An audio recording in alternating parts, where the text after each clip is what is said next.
Break के बाद आप सभी का एक बार फिर स्वागत है। सीधे लिए चलते हैं आपको हल्का हलचल में। इस खास प्रोग्राम में हम आपको हर रोज सुबह आपके हलके में लाइव लेकर जाते हैं और बताते हैं कि आज आपके हलके में क्या कुछ खास रहने वाला है। तो सीधे लिए चलते हैं आपको पलवल, जहां से प्रवीण आहूजा हमारे साथ जुड़ गए हैं और कालावाली से जगदीश प्रजापति हमारे साथ जुड़ गए हैं। सीधे रुक कर लेते हैं पलवल का। प्रवीण आहूजा जी, आज आपके हलके में क्या कुछ खास हलचल देखने को मिलेगी? सोनिया, सबसे पहले बात करते हैं पर्यावरण को लेकर, क्योंकि पर्यावरण को लेकर सभी लोगों को जागरूक होना बेहद जरूरी है, जिसके लिए अब प्रशासन को भी कहीं ना कहीं एक्शन मोड पर आना पड़ेगा, क्योंकि शरद ऋतु का आगमन हो चुका है और ऐसे में हवाएं तो चलती हैं, लेकिन जो प्रदूषण है वो बिल्कुल जमीनी स्तर पर रह जाता है, ऊपर नहीं जा पाता, जिस कारण जो हृदय के रोगी है या अस्थमा के रोगी है या अन्य इस तरह के बीमारी के रोगी है, उनके लिए तो आने वाले समय बेहद खतरनाक होगा, क्योंकि इनको बचाना हम सबकी प्राथमिकता भी है और सरकार की भी प्राथमिकता। लगातार बढ़ते प्रदूषण के कारण लोगों को अब चिंता सताने लगी है कि कल दशहरा का उत्सव से बड़े धूमधाम से जगह जगह मनाया गया था, उसके बाद जो जगह जगह जो प्रदूषण फैला है धुएं के कारण, उससे स्थानीय लोग बेहद चिंता में आ चुके हैं कि अब नजदीक दिवाली भी नजदीक आ रही है और तमाम बम पटाखों का शोर भी होगा, प्रदूषण भी फैलेगा, साथ ही धुआं भी होगा। तो उसको लेकर पर्यावरण को सुरक्षित रखना बेहद जरूरी है, जिसके लिए अब तमाम लोगों ने, सामाजिक संगठनों ने एक आवाज उठाई है कि लगातार त्योहार नजदीक आ रहे हैं, 5 दिन से त्योहार होगा, इसमें जो प्रदूषण फैलेगा उसके लिए अब प्रशासन को और जनता को मिलकर एक आर्थिक सबसे बड़े मिलकर सहयोग करना होगा कि मिलकर इसको प्रदूषण को घटाया जा सके, जो रोगी है उनको भी बचाया जा सके। हम बात कर लेते हैं कि बीती शाम को रावण दहन के तीनों पुतलों में से एक मेघनाथ के पुतले में शरारती तत्व के द्वारा कार्यक्रम के आयोजन से पहले उसमें आग लगाकर मौके से फरार हो गया, लेकिन स्थानीय लोगों के और निजी जांच की मदद से उसको मौके से पकड़ लिया गया और मौके पकड़ने के बाद जब उसकी जांच की गई तो पता लगा कि उसने काफी मात्रा में शराब का सेवन किया था, जिसको लेकर बड़ी हैरानी की बात है कि जो पूरे वर्ष इस तरह का उत्सव मनाया जाता है उसमें पहले ही किसी शरारती व्यक्ति ने किसी के उकसा के आने पर उसमें आग लगा दी, जो कि पूरे शहर में एक चर्चा का विषय बन गया। वहीं बात कर लेते हैं नशे को लेकर। सरकार की ओर से एक बड़ा सख्त अभियान चलाया गया कि जो भी नशा तस्कर है उसके खिलाफ एक बहुत बड़ा एक्शन लिया जा रहा है। तमाम जो विभाग है, नारकोटिक्स विभाग के हैं, उनकी ओर से पूरी टीमें पूरे जिले में इसमें तैनात हो चुकी है। जगह जगह जहाँ भी नशा तस्कर है, जो नशा बेच रहे हैं, उनके खिलाफ बेहद सख्त अभियान चलाया हुआ है और उनकी कमर तोड़ने के लिए इस समय सरकार की ओर से वो सख्त हिदायत भी दी गई कि जो भी नशा बेचता पाया जाएगा और खास करके जो पीता पाया जाएगा उसके खिलाफ भी अब एक्शन लेना होगा। जी प्रवीण आहूजा हमारे साथ बने रहिए। सीधे रुक कर लेते हैं कालावाली का। जगदीश प्रजापति जी, आज आपके हलके में क्या कुछ खास हलचल देखने को मिलेगी?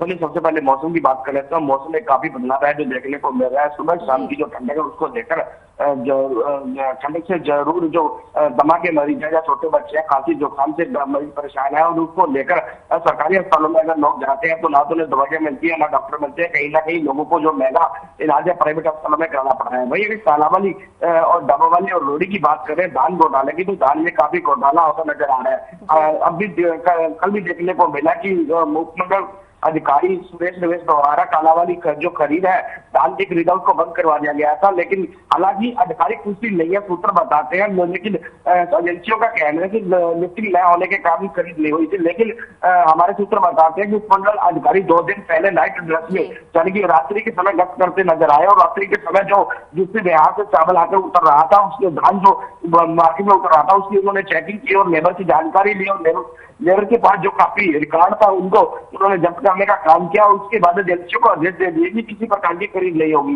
जो धान जो बाजार में जो अनाज मंडी में जो धान पड़ा है उसकी पहले चेकिंग की जाएगी, उसके बाद है जो खरीदारी की जाएगी। कहीं ना कहीं कालावाली में खासकर देखने को मिलता है, कालावाली और रोडी में यूपी बिहार से धान ही नहीं चावल है जो गरीब लोगों को वहां पर डिपो पर बांटा जाता है, वह यूं सरकारी बैगों में भरा होता है और आगे आप टैग लग जाता है और वही धान है जो पलटी करके बाद में हरियाणा सरकार को दे दिया जाता है, जिसको दोबारा पॉलिश की जाती है। लेकिन कहीं ना कहीं गरीब लोगों की पेट से दांत मारने का काम तो किया जाता है, वही सरकार को चूना लगाने का काम भी कालावाली और रोडी में किया जाता है। ऐसा ही डबावाली में देखने को मिला। डबावाली के लोग भी मजदूर और किसान एक बात कहते नजर आ रहे हैं कि उनको काम नहीं मिल रहा और किसानों का कहना है कि भारी नमी के नाम पर उनसे काट ली जा रही है और उसको लेकर कहीं ना कहीं प्रशासन बिल्कुल आंखें मूंदे हुए है। अगर कालाबाली की बात करें तो कालाबाली में देखने को मिला था कि जो पीछे जो मार्केट कमेटी के सचिव थे उनकी ओर से सख्त निर्देश दे दिए गए थे कि कालाबाली के अलावा आम जो लोगों के गेट पास नहीं काटे जाएंगे, लेकिन कहीं ना कहीं राजनीतिक दबाव के चलते उनका तबादला कर दिया गया और अब कालाबाली में एक नंगा खेल जो है गेट पास का वो खेला जा रहा है। जो रतिया क्षेत्र से होकर गेट पास आ रहे हैं, रतिया के लोगों को 70 रुपए क्विंटल के हिसाब से प्रति क्विंटल के हिसाब से गेट पास का रेट लिया जाता है और गेट पास रतिया के लोगों के काटे जा रहे हैं। हालांकि कालाबाली क्षेत्र के लोगों ने दान दीजा हुआ है, लेकिन दान बड़ी बात देखने वाली बात होगी कि रतिया अगर बात कर रहे रतिया हल्का की, तो वहां पर 104 सेलर है और वहां पर सेलर संचालकों के द्वारा एमएसपी से ज्यादा 70 रुपए प्रति क्विंटल जो है धान खरीदा जा रहा है। लेकिन कहीं ना कहीं गड़बड़ जाने के चलते कालाबाली में रतिया के किसानों की गेट पास काटे जा रहे हैं। हो सकता है जांच का विषय हो, हमारे सूत्र बता रहे हैं कि वही किसान का गेट पास रतिया में कटा हुआ है, उसी किसान का गेट पास कालाबाली में कटा है। इस तरह का खेल है जो खेला जा रहा है। अगर बात कर ले क्राइम की, तो क्राइम दिन प्रतिदिन बढ़ता नजर आ रहा है। कल भी देखने को मिला कि सिरसा के सी ब्लॉक में एक महिला स्कूटी पर सवार होकर जा रही थी, उसकी चैन स्नैचिंग कर ली गई और चौका में देखने को मिला कि एक पेट्रोल पंप पर 5 लोग आए, उन्होंने तेल डलवाया और तेल डलवाने के बाद जो पिस्तौल दिखाकर करिंदा से मोबाइल और 23,000 रुपए नकदी छीनकर फरार हो गए। कहीं ना कहीं त्योहारी सीजन के चलते इसको अलर्ट होना चाहिए था, लेकिन पुलिस अलर्ट अपनी नजर नहीं आ रही है। क्राइम दिन प्रतिदिन बढ़ता जा रहा है। मेरे अगर नशा की बात करें तो नशा कालाबाली, डबाबाली, रोडी क्षेत्र में काफी फैला है। चिट्टा का नशा इतना बढ़ चुका है कि युवा सरेआम गली चौराहों पर चिट्टा का नशा करते घूमते नजर आते हैं। लेकिन अगर लोग शिकायत करते हैं पुलिस को, तो लोगों को पुलिस का एक ही बात कहना होता है कि ये चिट्टा के नशेड़ी है या पुलिस चौकी या थाना में मर गई, तो इसका जिम्मेवार कौन होगा। कहीं ना कहीं लोग भी शिकायत करने से डरते हैं और जो है पुलिस कार्रवाई करने से कतराती है। इसको लेकर लोग बार बार मांग कर रहे हैं। हालांकि हरियाणा के मुख्यमंत्री द्वारा डबाबाली को पुलिस जिला बना दिया गया था, उसके बाद भी है जो नशा पर काबू नहीं पाया जा रहा है। जी सोनिया।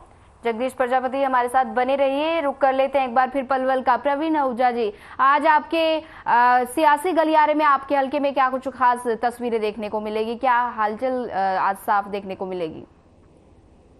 सोनिया बिल्कुल ठीक कह रहे हैं, क्योंकि राजनीति गलियारे की बातचीत करना बेहद जरूरी है, क्योंकि चुनावी जो है माहौल है वो दिन ब दिन तमाम नेता अपने क्षेत्रों में जाकर बनाने और भुनाने में लग चुके हैं। स्थानीय विधायक भी इस चीज में कहीं पीछे नहीं है। रात भी एक प्रोग्राम में लगातार वो लोगों को संबोधित करते हुए दिखाई दे रहे थे। उनका कहना था कि हमारी सरकार की काफी अच्छी योजना है, सरकार ये करती है, सरकार वो करती है। तमाम ऐसी बातों को लेकर लोगों से मुलाकात भी कर रहे हैं। और जो अन्य पार्टी है, जैसे बात करें तो आम पार्टी के जो कार्यकर्ता हैं या जेजेपी पार्टी के या इनेलो का पार्टी के कार्यकर्ता, ये सभी इस समय मैदानों में आ चुके हैं और ज्यादा से ज्यादा नुक्कड़ सभाओं में प्रयास कर रहे हैं। क्योंकि प्रथा है कि अगर नुक्कड़ सभा में लोगों से जुड़ा जाता है तो एक दिल से जुड़ाव होता है, लोग नजदीकी से बात करते हैं और लोगों तक पहुंचने का सबसे सीधा जरिया भी नुक्कड़ सभा कहलाई जाती है। वही बात करते हैं ग्रामीण क्षेत्रों में, तमाम जो पार्टियों के नेता है वो किसी न किसी तरह से ग्रामीण क्षेत्रों में जा रहे हैं, गाँवों में दौरे कर रहे हैं, लोगों से बातचीत कर रहे हैं और अपनी पुरानी सरकार की जो भी व्याख्या उनके सामने रख रहे हैं, उनको अपने कामों को बनाने का प्रयास कर रहे हैं और उनको बता रहे हैं कि हमारी सरकार ने ये किया, हमारी सरकार ने वो किया। तो तमाम इस तरह की बातें लेकर जितने भी नेता है वो अब पूरे मैदानी क्षेत्र में आ चुके हैं, लोगों से सीधा संवाद कर रहे हैं। और खास करके एक नई चीज देखने में आ रही है कि लोग फोनों के माध्यम से एक टोन छोड़ी जा रही है। जो भी फोन उठाता है तो उसको उसमें आवाज सुनाई देती है कि नमस्कार, आप उस पार्टी से क्यों बोल रहे हैं, आप हमसे मिले, कोई समस्या हो या कुछ भी ऐसी बात हो। तो एक नई चीजें जिसे कहते हैं सोशल मीडिया के माध्यम से भी लोगों को लुभाने का काम किया जा रहा है।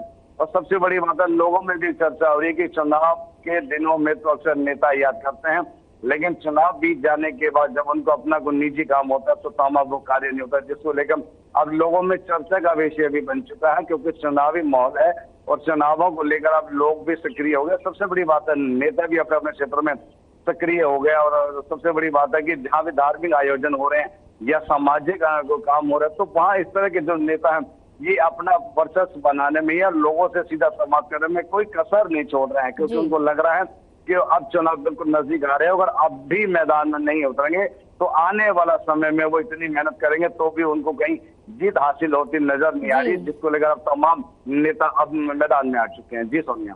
जी प्रवीण आहूजा, आपका ज्यादा जानकारी साझा करने के लिए धन्यवाद। वहीं कालावाली से जगदीश प्रजापति जी, आपका भी धन्यवाद। इसी तरह हम रोज आपको आपके हलके में लाइव लेकर जाते हैं और बताते हैं कि आज आपके हलके में क्या कुछ खास अपडेट देखने को मिलेगा। फिलहाल इस बुलेटिन में इतना ही। मुझे दीजिए इजाजत। नमस्कार।